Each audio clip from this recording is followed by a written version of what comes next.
waxaa jiri jiray nin iyo xaaskiisa ayaa tegey meel xayawaanada lagu daawado. xaaskii baa aragtay daanyeer xaaskiisa la cayaaraya. markaas ayay tidhi ninkeedii maxaa meeshan jacayl ka dhacay. mar kale waxay aragtay libaax iyo xaaskiisa oo laba meel kala jooga kalena fog. markaas ayay tidhi xaaskii maxaa meeshan murugo ka dhacay.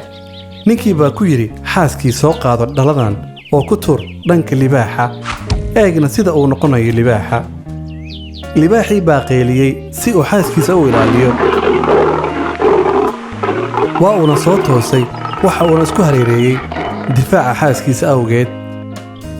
mar kale ayuu ku yidhi ku tuur dhanka xaaska daanyeerka. markaas ayuu daanyeerkii ka cararay xaaskiisa, asaga oo ka baqaya in quraarada dhalada ay ku dhacdo.